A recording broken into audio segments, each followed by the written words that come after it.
Hi friends, അസ്സലാമു അലൈക്കും. ഇന്ന് ഞാൻ കാണിക്കുന്നത് ക്ലീനിങ്ങും സ്റ്റിച്ചിങ്ങുമായിട്ടുള്ള ഒരു തിരക്ക് പിടിച്ച ഒരു ദിവസത്തെ കാര്യങ്ങളാണ്. ഒരു ദിവസത്തെ ഫുള്ളായി കാണിക്കുന്നൊന്നുമില്ല. രാവിലത്തെ കുറച്ച് കാര്യങ്ങളും പിന്നെ സ്റ്റിച്ചിങ്ങിൻ്റെ കുറച്ച് കാര്യങ്ങളുമാണ് കാണിക്കുന്നത്. ഇത് കുറച്ച് പാത്രങ്ങൾ കഴുകാനുണ്ടായിരുന്നു. അതൊക്കെ കഴുകി കിച്ചൺ ക്ലീൻ ചെയ്തതിന് ശേഷമാണ് ഞാൻ സ്റ്റിച്ച് ചെയ്യാൻ പോകുന്നത്. ആ ക്ലീനിങ്ങിൻ്റെ കുറച്ച് ഭാഗങ്ങൾ കാണിച്ചതാണ്. പാത്രമൊക്കെ കഴുകിയതിന് ശേഷം ഗ്യാസ് സ്റ്റവ് വെച്ച ഭാഗത്ത് കുറച്ച് ക്ലീൻ ചെയ്യാനുണ്ടായിരുന്നു. ഇതൊക്കെ കഴുകിയ പാത്രങ്ങളാണ്. അതൊക്കെ റാക്കിലേക്ക് എടുത്ത് വെച്ചതിന് ശേഷം സ്റ്റൗവിൻ്റെ ഭാഗങ്ങളൊക്കെ ഒന്ന് ക്ലീൻ ചെയ്യാനുണ്ടായിരുന്നു.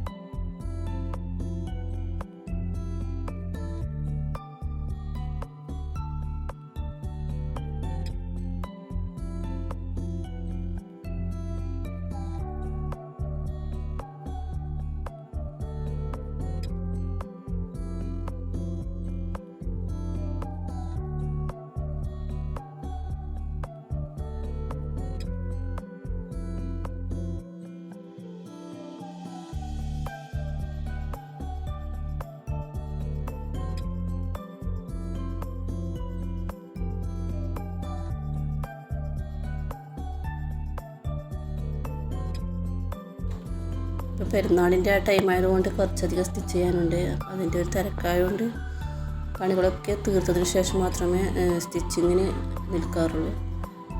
അത് കഴിഞ്ഞാൽ പിന്നെ നമ്മുടെ വൈകുന്നേരത്തെ പരിപാടിയൊക്കെ ആയല്ലോ. ഇതിപ്പം സ്റ്റിച്ച് ചെയ്ത ഒരു ചുരിദാറാണ്, കഴിഞ്ഞതാണ്. അതിൻ്റെ സൈഡൊക്കെ ഒന്ന് റെഡിയാക്കാനുണ്ടായിരുന്നു.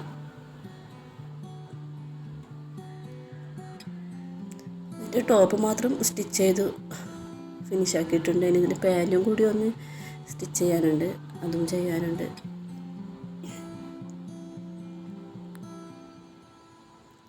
ഇതിപ്പം ഇനി അയൺ ചെയ്യണം. സ്റ്റിച്ചിങ്ങും അതിൻ്റെ നൂലൊക്കെ കളഞ്ഞതിന് ശേഷം ഒന്ന് അയൺ ചെയ്യണം. അപ്പം അതിന് മുമ്പായിട്ട് പാൻറ്റിൻ്റെ സ്റ്റിച്ചിങ് കൂടി ഒന്ന് ചെയ്യാനുണ്ട്.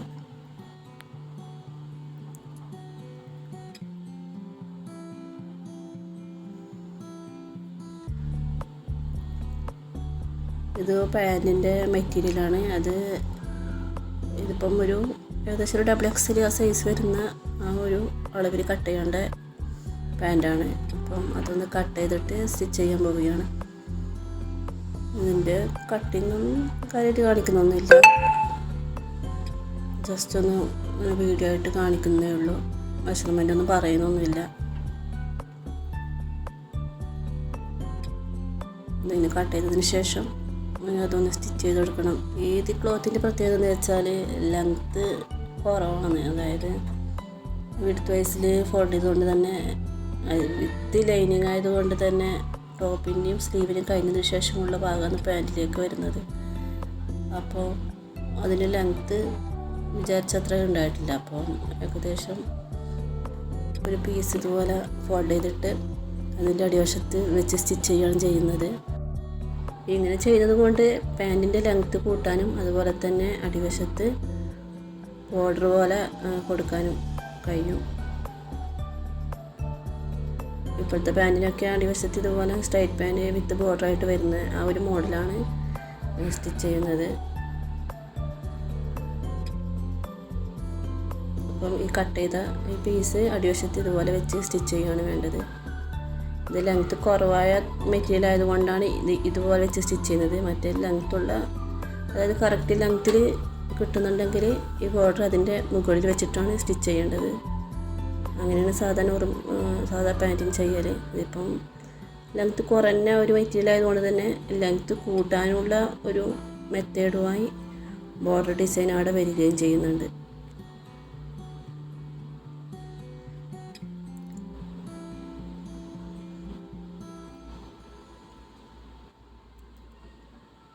അങ്ങനെ പാൻറ്റ് ഞാൻ സ്റ്റിച്ച് ചെയ്തെടുക്കട്ടെ. പാൻറ്റ് ഇതുപോലെ സ്റ്റിച്ച് ചെയ്തെടുത്തിട്ടുണ്ട്.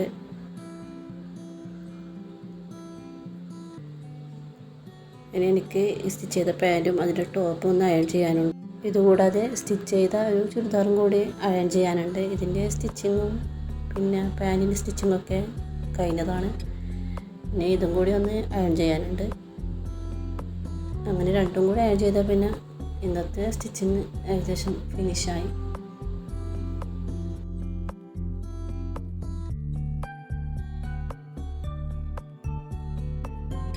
ഇതിൻ്റെ പാൻറ്റും മറ്റേ പാൻറ്റ് പോലെ തന്നെ ലെങ്ത്ത് എത്താത്തതുകൊണ്ട് ഒരു പീസ് ഇതുപോലെ വെച്ചിട്ട് ലെങ്ത്ത് കൂട്ടിയതാണ്.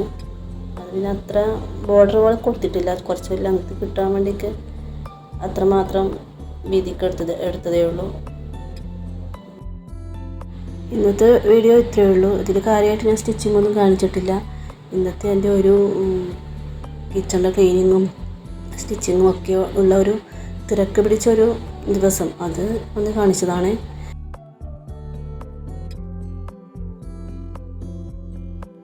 അടുത്ത വീഡിയോയിൽ പുതിയൊരു സ്റ്റിച്ചിങ് വീഡിയോ ആയിട്ട് കാണാം.